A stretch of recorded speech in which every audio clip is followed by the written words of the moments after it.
we're still talking for this in our creation. Us if yeah. So when you read the Bible or read the talking of scholars, but by verse page of tomorrow, so a call actually. Yeah. Just it's the way the servants are at that time, which we have a debate, which okay, you show because I have yeah, every time I see those of two and I do a pool. And it's not like Mama in the scriptures, they're working with sometimes they're working more about people so you see such things. Peter, people should see Simba, more than Christ, the one I would Jeremiah, Isaiah, walking up, the people finishes me, creature, where the imagine of the world of it, and the increase of this one, tired to what we're going to be, should even in the Testament, we see the Holy Ghost doing that because they cry to God and say, don't take away the Spirit, the Holy Spirit.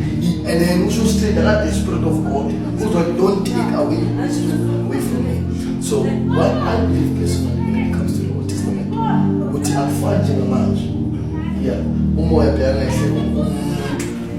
but typically about specific, they are chosen in a particular generation or in a time where as we shall give, I enjoy the match gate. And when I say it, the level, eating at Fanjana Gibo, that Pagibo, Mulu Mebus okay, so that Subulo Shabu, or being a Masava, a prophet now, as Elijah was, but it was a bit more.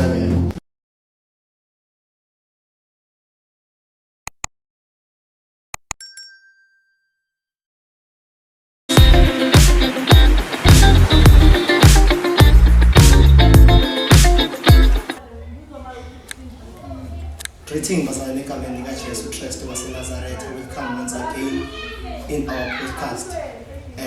Soon and very soon Jesus Christ is coming. Sakdela Jina Pekaya, subscribe to the Pasi, this notification, ukuthi masiza amanye amavideo uqhubeke uwathole. Namhlanje bafethu kune topic esifuna ukukhuluma ngayo njengoba singabantu bakaNkulunkulu. Lena i-channel kaNkulunkulu abasindisiwe. Nawe uma ngabe ukhona lapha ekhaya ubukele siyathemba ukuthi uze ngenhloso yokuzofunda. Namhlanje sifuna sithinte nje i-topic bazalwane esimple and futhi ebalulekile empilweni yomzalwane about the topic of the Holy Spirit. Lana nginaye umfundisi Philip usimbiza ngodokotela la eduze kwami. Sinaye nomfundisi uSiphamandla eGamshini saseNazaretha nje ngifuna nje ukuthi basichazele kabanzi about umoya ongcwele bayoqala bayichaze ukuthi abobani basuka kuphi bese nje singena e-topic ethu namhlanje.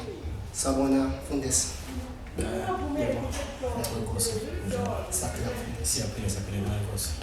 Thank you once again to have us in your podcast.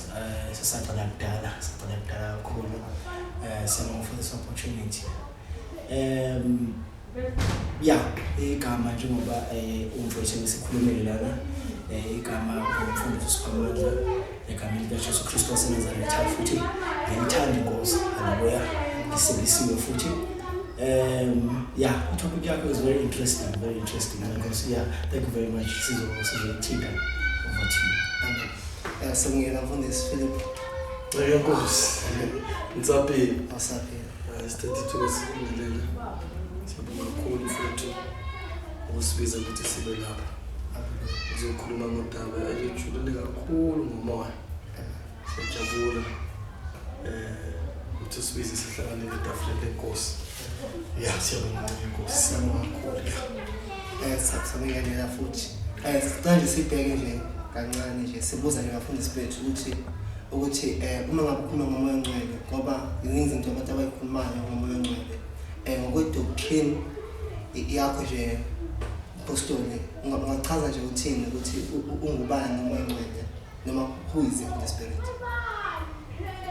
Umoya ongcwele uNkulunkulu kuqala nje uNkulunkulu.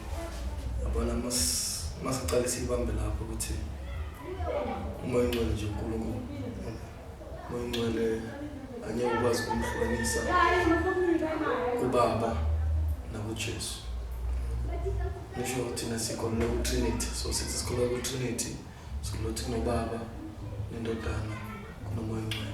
Kodwa noma kunjalo umuntu omunye, sho ukuthi uyedwa, kodwa una three forms or three persons. Yabona. So uqala nje before sekudeni mawubuza ukuthi ubani uMoya Ongcwele. uNkulunkulu uqala ukuthi the Holy Ghost is God. Is God. Yeah, it's God. What you inform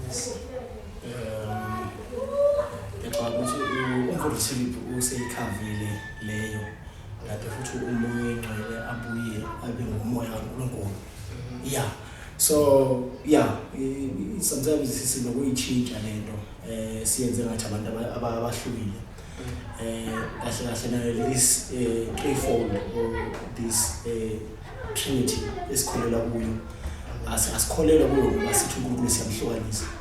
Kodwa simthathe samhlukanisa ngenxa yemisebenzi yakhe ngoba njengoba ungibiza ngomfundisi ekhaya kuyenzeka bangifika ekhaya kungabi umfundisi ngosiphamandla kumama yeah bashana ngumalu wonke lama offices lawo awangikhipha ukuthi ngosiphamandla just is how I function in them. So uNkulunkulu kunjalo ke shothi uNkulunkulu uyihlukanisa waba kathathu so that kuzoba nezinto accomplishwayo kule threefold. Yeah, so kunjalo uNkulunkulu umoya Ongcwele uNkulunkulu kahle kahle uNkulunkulu ephelele akashodi. Yeah, uNkulunkulu nje ephelele. Yeah, uNkulunkulu ephelele njengokuthi uNkulunkulu ephelele. Hallelujah. Yeah. Sithola kuphi bafundisi bami indaba kaMoya Ongcwele because bathi into ukuze ukwazi ukuthola amandla ento kumele uyibheke lapho khona into eqala khona ukwenzeka noqala khona ukuvela. Sithola kuphi indaba kaMoya Ongcwele nje masibheka nje embhalweni sicela nje sichazele kabanzi abaphila baMoya Ongcwele. Umoya Ongcwele simthola endaweni eningi, but lapha aqala khona obviously Genesis. Yes. Chapter number 1, verse number 2. The Bible, the Spirit of God was hovering over the surface of the deep. So when we say umoya, dala bakhona,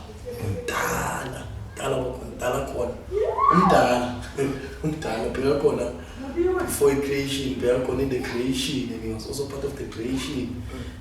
So the first participant khona siyambona ngoku encwadini yeGenesis kumtshengisa ukuthi umdala. Imagine no verse 1, verse number 2 says here the Spirit of God. Ukutshengisa ukuthi umoya waqala from the beginning bheka khona. Yabona from the beginning nje bheka khona for this. Yeah. From then it's just a progression. Ukuthi umoya Ongcwele uvele uthe maye njema evela eqaleni wayisevela kuzo lezi scriptures noma these Bible chapters ukuthi uvela esenza. Yeah, but ke la aqala khona si understand ukuthi unomoya Ongcwele ila uGenesis umfundisi evule khona. So the others are just a progression of what was said. Yeah, so that we may get a clearer understanding, you know, because nakhona mayevela umoya Ongcwele bekuumoya ufika uhlala emntwini bese wenza uyasuka. But now uhlala kithi. So as I'm saying, it's a progression. That progression, in other words, is giving us an understanding of what uNkulunkulu ebenza nokuthi uNkulunkulu futhi ayiphinda yenza ngaphandle kwamoya Ongcwele. Yeah. Uyabona futhi lana ukhona kodwa kunamuntu involved. Yeah. There's been a creation, but already the Spirit of God is there. Kutshengisa ukuthi besides even maybe ukuthi uyitemple, siyitemple kaMoya Ongcwele, but even before itemple lakhe likhona, he exists. Yeah, to prove ukuthi is God. Noma ungekho sesiuNkulunkulu. Yeah. Noma ukhona awumtshentshi ukuthi sesiuNkulunkulu ngoba wayekhona vele nathi singekho. Singabi khona in the planet Earth or on the earth, but the Holy Ghost remained there. Imagine umhlaba uNkulunkulu makasezo recreate awulungisa phila bize let there be light, let there be what, but still before that or before uNkulunkulu azokhipha izwi lakhe uNkulunkulu let there be light, but the Holy Ghost was there to hover upon the surface of the deep. So umoya Ongcwele uvudala khona imagine in the first book of the Bible. so yabona ngazo abanye bamphika bathangena simbona sekakhona incwadi kaGenesis imagine so yabona ukuthi hey umdala mfo umdala because he was also part of the creation the create umhlaba the Holy Ghost was even there. He was part of it. He was part of the workings of God. Oh yes. And then siqhubeke nje ngile sisi masiqhubeke nje ngendaba kaGenesis. Yeah. You hear from Genesis Masiya verse 25-26 now. La uNkulunkulu uthi ekhuluma athi masenze umuntu. Yeah, umfanekiso wethu asifuza, you know. So uNkulunkulu in that, which means akakhuluma yedwa nenkosi. Yeah, akakhuluma yedwa. So yeah, it's there. It's just the understanding and the knowledge yokuvulelwa uNkulunkulu esisiza abantu. Because others might come with the argument or the debate which akekho, why then angavi. You know that thing uyambulelwa yona. It's not something emanage siyakuvelela nje. But ukhona and umoya ngalo wayekhona even in the discussion of the decision uNkulunkulu ehlele yedwa, yeah, of the making of umuntu, you know. Yeah, ukhona umoya ngalo hayi udala ukhona because obviously let us phela akusho ukuthi amikho one, there are many. Siyakhuluma, yeah, we are conveying the decisions, you know. uNkulunkulu anyela coke creation yes, you understand. Yeah. Because put it like us. Yeah. Fun question so etafuleni. You must feel so. Yeah. Aqoqa uNkulunkulu singamenza njani umuntu ofana nathi. Yabona so mangafaka igilosi ku topic enjalo yodidela. Kazi ukhuluma uthini umuntu. Ngoba uNkulunkulu nguye. So wathi ukuthi yena futhi ahlele etafuleni naye aqoqa indaba yomuntu ozofana naye futhi. Yabo from the lot of lelo ye past eternity ngoba ibiza ama school. Bekho umuntu ongcwele. Ngwebheka khona a part of the creation is actually let us make man in our own image.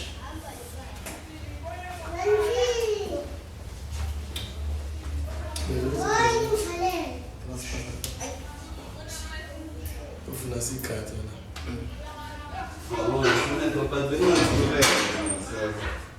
Ikabe uzakala malumfile. Yeah.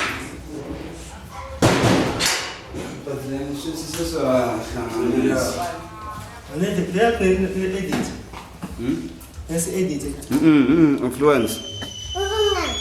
Influence ujele lathi mina ngiyashaya nazi. Yes, as we were still talking from this in our creation, uNkulunkulu bengeke athi us if ebekhuluma yakhe. Yeah. So umoya ngcwele ebekhona when you read the Bible or read the doctrine of scholars, you know, but by verse in danger umoya ngcwele ebekhona. So ebekhona umoya ngcwele ukhona actually. Yeah. Just it's the way ebesebenza ngayo at that time, which will be a debate, you know, a debate which okay, nisho kanjani because akaveli kakhulu, you know. Yeah, every time sizokuthiwa uNkulunkulu engathi uyaphuma, and uNkulunkulu is not like makakhuluma uNkulunkulu even in the scriptures bekwehla uNkulunkulu sometimes bekwehla umoya wakhe even kwehla iphimbo nephimbo lakhe. So you see such things. Yeah. Okay, kune debate la mfundisi abathi Old Testament umuntu ngiyangahlala bekafika bese uyahamba nje mina nje sichazele kabanzi nje ngale debate Old Testament umuntu ngcwele na New Testament ukuthi usebenza kanjani kakhulu ukasana kakhulu lapha ku Old Testament. I think lapho kodwa yakhona umuntu asebenza but nje ine debate ekhona le ndawo. I think start ngizungisa. Okay. Oh, so bathi abantu moya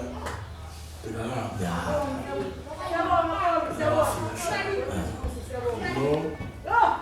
Ngicabanga ukuthi izinto sikhuluma maybe sikhuluma into ku scripture. Yabona? Kuze abantu bangathi maybe sikhuluma umqondo wethu or ulwazi kwethu or maybe sine-confidence ngento engekho. Yeah. Angikholelwa kakhulu Ncebo ukuthi umoya ekuqaleni maybe ngafika aphinda hamba. Akusi maybe into engikholelwa kakhulu. Yabona? Ngoba lithi iBhayibheli lapha kuPeter nabo bebahlulisisa imibhalo ngomoya kaKristu because yabona ukuthi aboJeremiah, abo-Isaiah bonke labo bebafunisisa i-scripture ngomoya kaNkulunkulu. Imagine futhi ukukhala uDavid uthi uNkulunkulu yenza inhliziyo yami ibe njani ibe mhlophe nomisa umoya wami ungawuthathi umoya wakho ongcolile. Futhi even in the Old Testament we see the Holy Ghost dwelling in man because they cried to God and said, don't take away your spirit, Holy Spirit. And then also straight that the Spirit of God, don't take away your Holy Spirit away from me. So what I believe personally when it comes to the Old Testament, ukuthi akufani njengamanje. Yeah, umoya bheka ngehlelo umuntu. But kunabantu maybe aba specific that are chosen in that particular generation or in the time umoya azohlala kiwo. Hayi njengamanje kithi. Yabona sazoyithinta le ngoba kithi akufani njengakibo. Lapha kibo uNkulunkulu bekuzokhetha ukuthi okay ngizohlala kulo futhi angisukulo ngizohlala kuwo. Ngoba benyeke basavake labo prophet nabo azibo Elijah bakwazi ukubalekela uJezebel umoya ngekho. Yabo should basiza umoya. Bahola umoya. But into maybe esingayisho sithi maybe amandla. Yeah. Yabona amandla. But kanjani ngoba uSamson naye masekawile. Ngisho bese kawile. Obviously akekho umuntu maybe sithi awe. Yabona? Obviously uma phela uyasuka uNkulunkulu. Usuke empuzweni wakhe, usuke entweni zakhe. So obviously uma uzohlala kuphi? Yakahlala. But shukuthi uma uSamson azangawo, bekuzobalula ukuthi ovele waqeda wonke ama-Philistine. But because akazakhala ukuthi inkosi yenze njani umkhumbulo. Wow, ngoba uyazi ukuthi lento mayiphezu kwakhe. Yey, fuck. It's powerful. It's powerful. Imagine futhi kuwes basikhuluma ngamandla because into beyibashela kakhulu ngeke kozamandla. Bese bayenze i-specific maybe specific what into kosobayenza isikhathi amandla kayehla ayena amandla kayehla besenza umsebenzi wakhe abashaya bonke abacede ngomhlanje wemongolo bonke abakehla amandla kodwa yena bekakho and futhi bekahlala in specific people because they search the scriptures through the spirit of Christ, through the Holy Ghost. Because there is nothing you can never understand the scriptures in the absence of the Holy Ghost. Because that's why even our prophecy from the Old Testament, even then when they prophesied, they were inspired by the same Holy Ghost. So you see, even then in the Old Covenant, even though they didn't know or maybe didn't depend on him like us, but even they were inspired, they were pushed, they were moved, they searched the scriptures through the Holy Ghost. Because there is nothing in this kingdom, even in the Old Testament prophets, they were working through the Spirit. Yes. Yes. Hey.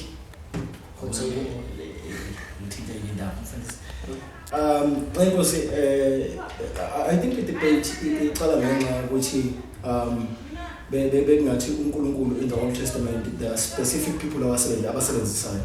I think njengoba siqala eqaleni siqhubeka ngayiqaleni ngendaba kaMose. You remember the children of Israel bafuna ukubona uNkulunkulu. Kodwa abantu mabezwe iphimbo athi no lento likhulu futhi. Qhubeka wena noNkulunkulu you see ukuthi not ukuthi uNkulunkulu ebengafuna ukuhlala kuwo. Just that into yenza ngenkosi uNkulunkulu ebefika ehlala emntwini. You know, a person azomsebenzisa oyinikele nomuntu omlalela uNkulunkulu. Ngoba at that time it was very keen ukuthi uNkulunkulu uyamlalela noma umlaleli. Ngoba uzohlangabezana nezinto kanti uNkulunkulu akunayo. Yeah. So awukwazi ukuclaima into engakuwe and uNkulunkulu bakuwe ngayo umoya ongcwele. You know, yeah, you know. So abamose mawubona benza zonke lento is because umoya ongcwele wayephezulu kwabo. And hayi uNkulunkulu bengafuna ukuhlala phezulu kwabantu bakaIsrael. Ebefuna kodwa ngenxa yokuqhunu kwabo nezinto abazaziyo wangafuna ukuhlala kubo. You know. And as you continue in the Bible, bese kuba nalabantu aba specific uNkulunkulu abasebenzisayo ngayo umoya ongcwele. of which even no David no Saul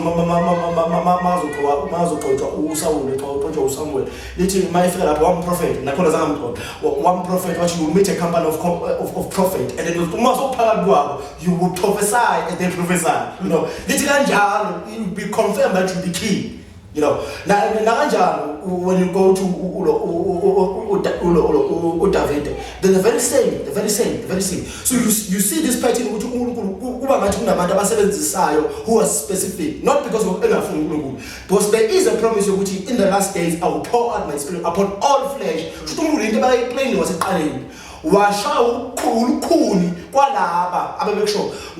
The Bible says, if I'm not mistaken, in the book of Hebrews, you know, the same gospel which was preached unto the children of Israel. Oh, masifara nabo singa ekhola will meet the same demise. Of which ngithi inamandla ngoba kunamandla asemva kwami ukuthi umoya ngcwele fully now usekithi. You know, umoya ngcwele ayibhenga khona Nkosi. Because throughout this prophet, it was their time. Because when you read the Bible, you know, you go to Bible school, you will understand this thing of major prophets and minor prophets. You know, yeah, you see these things. There were things where they are major, there are things where minor, but still working. You know, still working towards the same goal. Because as we talk, all these people who said the Bible, as they prophesied, they were inspired by the Holy Spirit. No one ever did prophesy on their own will, but except through the Holy Spirit. You know, but now the thing now, what was hidden, which was hidden, from them not to understand. You know, what was hidden for them from ages has been made revealed unto you. Umoya kaNkulunkulu usuhlala kini ngoba akekho umuntu owazi indlela zomuntu nengqondo yomuntu. Now the thing is there uthi now njengoba uPeter azathi to Jerusalem, the time this was promised unto us. Just it's the manifestation. Yeah,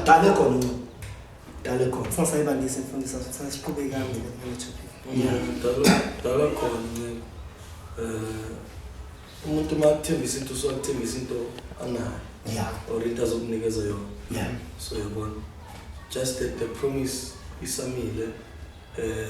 Yatshengisa ukuthi in the old covenant umuntu ushuthi bekavimbekile ngenxa yesithembiso ukuthi operate fully or to be upon every man, because in the last days God says I will pour out my spirit upon all flesh. Shuthi before shuthi manje uJoy umemezela nje umoya ubuye naye ngiyabona uprofeta nje ukhuluma isiprofeta kodwa umoya njalo uyakhombisa ukuthi kulethu insuku zogcina lo moya uhlile kuwo manje uzohlala phezulu kwayo yonke inyama. So umoya ngcwele kubonakala ngathi akahlali phezulu kwawo wonke umuntu ngenxa yesithembiso, because icovenant beyala ngalesikhathi lesuthi umoya ahlale phezulu kwawo wonke umuntu because of the promise. The promise beyithi umoya uzofika in the last days upon all flesh. Should know about upon flesh. Should namanje mina John uNkulunkulu already ukhona, but manje limit ukuthi angihlali phezulu kwawo wonke umuntu, but I sit upon this person, I sit upon that person, I sit upon that person and that person, but not all upon all flesh. So walimithwa yini icovenant, walimithwa yini izinto ezayenzeka ide covenant. So ayikho into mfowethu uNkulunkulu ayihloniphayo njengento ebizwa ngokuthi isivumelwano. So God cannot jump principles, cannot jump into ayibekile. Yabona, that's why noma uJesu makabhaphathizwa umoya ngizange wayehla noma kanjani, but wayehla in a form of a dove. Wavimbwa yini covenant. I-covenant ithi i-covenant ithi wena Adam wona bese uNkulunkulu into wayenza mawaqhubisa Adam wenza wabulela yini isilwane waqhubisa yini. Yeah, you see, yes, you see. So i-covenant page should okay, should manje kuze izono zabantu zicholelwe, I need the blood of animals. That's why everyone in the Old Testament abantwana bakwa-Israel for their sins to be forgiven because with a certain animal. Why? Because exactly this one there, so this is why? Because God made a covenant. As long as kuna silwane nina kuzizona zeni zitolele kuse ngihlabele silwane chithe igazi bezona zeni zitolele. That's why even the Holy Ghost, when he came because of the covenant, he came to Jesus in the form of a dove, and he came in form of a dove. Well, imagine where more, but he came in the form of a dove. God do Jesus was specifically on the last days which were a covenant. So now he was coming to break the covenant. Kuti manje umoya akasakwazi ukuhlala kumuntu oyedwa specifically or only to the elected people, but now I came to break the covenant. That's why which is what was why to break the covenant. Kuti manje umoya ngcwele akasakoseke ehle njengoba wakhe uJesu ehle in the form of a dove. But now the Holy Spirit, when he comes fully as a person to us, and not only to us but also to dwell within us. Because in fact, most beggars, as per the Bible, God is saying to the Kulu, la Bible, and Shelley cool, the for to Nafisa. Next time, maybe, manager sit talk and bear like the Jova sit and sit talk. See, Shelley the Pans sit talk because God isn't doing what you say, Malatimbi some more. You see, that it is the promise of the Holy Spirit. You say, if you love me, keep my commandments, and I will pray to the Father, he shall give you another comforter, that he may abide with you forever. You see, now we will abide with you forever. And not only forever, even the Spirit of truth, whom the world cannot receive, because it seeth him not, neither know him, but you know him, for he dwell with you and shall be within you. You see, so this was the promise of the Holy Spirit of Jesus. Masarafika manje as a complete person, because it was another advocate, or another helper, another standby, another counselor, another advocate, another intercessor. About in Greek, called the my president. Yes, because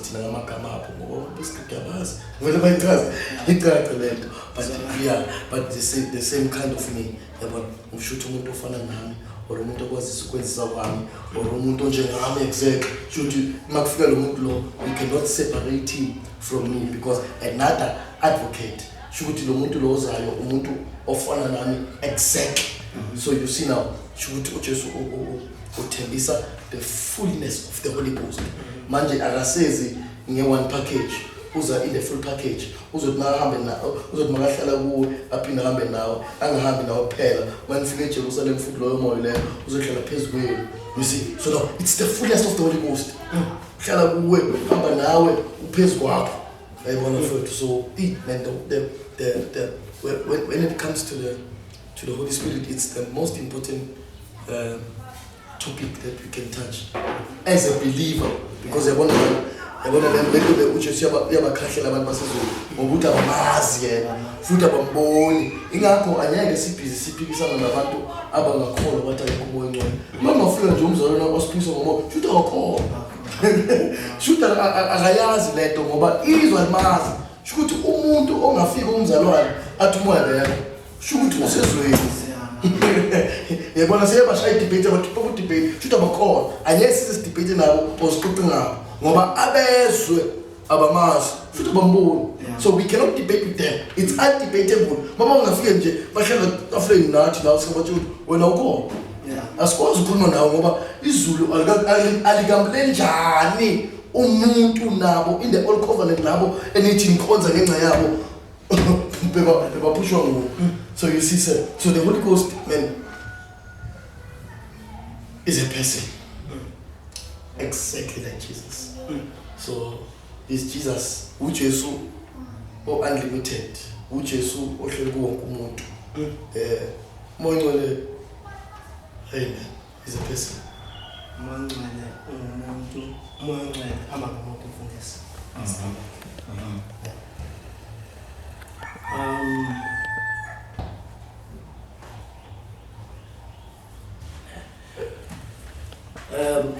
There's a lot more we can say about the Holy Spirit, but any umoya ngcwele ayifike lona ngenkosi of which abantu abaningi abayikholwa leyo. Ufike umoya ngcwele, as isikhuluma nje kanje ivele yangifika nje lento. You know, in the book of Romans, chapter 8, verse 15, for ye not receive the spirit of bondage against fear, but ye have received the spirit of adoption, hereby we cry, Abba, Father. You know, which means Umoya is the spirit of adoption. He is there to affirm our sonship to God. You know, of which many people don't want to believe, and then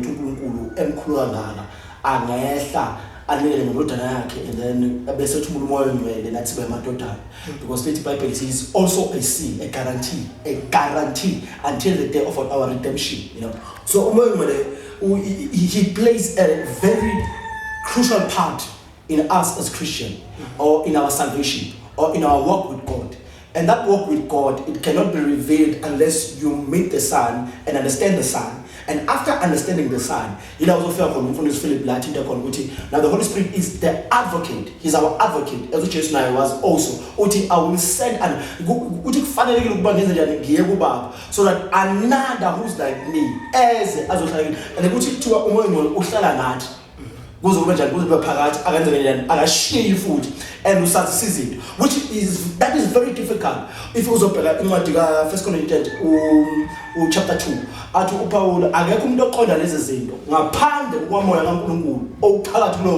because these things are spiritually discerned. You see what I love about this is that look at the promise here. Peter has a confirmation about this verse. But confirmation of the Spirit. The devil Pentecost. Should to choose they are not aware of it. Because the promise was that the Holy Ghost will. You see? We're confirming that Peter doesn't confirm a lot of Marco. Into that food doesn't confirm of you so the scat no, but it was confirming what the Spirit was doing by that time, you see, to prove or evident what it very from the beginning was there. Just they were not aware of it. They were afraid to this. So it started, it started. The reason being, I touched this thing. I touched this thing of adoption here. It's because of what Jesus did. You know, it's because of what Jesus did. Yeah. Because now, upon all flesh man, but unless you become a son, yeah. You know, why say people just young, you know, of being abantu but because we must have a nature now. And we can only have that nature. You know, so you know this thing of is very broad. It's very broad because now it's just part of just a big scope. A big scope of Indomoyinwele is keen to do. You know, because there are many things as we are also his temple where he dwells, which means you know, and to someone that is very, very, very vague. Okay, be scientific. Give me a formula. You know, most of people want a formula, and the formula is what? It's only Jesus. You know, it's only Jesus. To understand the formula of Tamorinwele, it's only through Jesus. You know, because the book of Hebrews says what was happening in the Old Testament is a shadow of what was to come or what to happen. But this shadow did not hide everything. It had its own thing, which needs you to be delegate,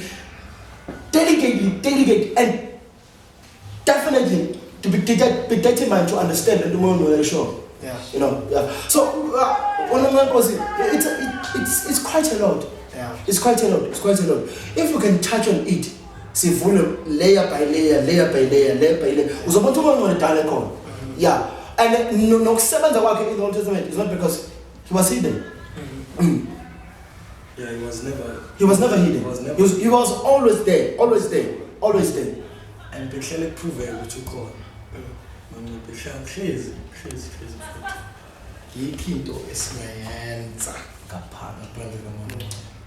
If in Shara Kulukula, okay, even not just before the ministry, he had to wait upon the Spirit.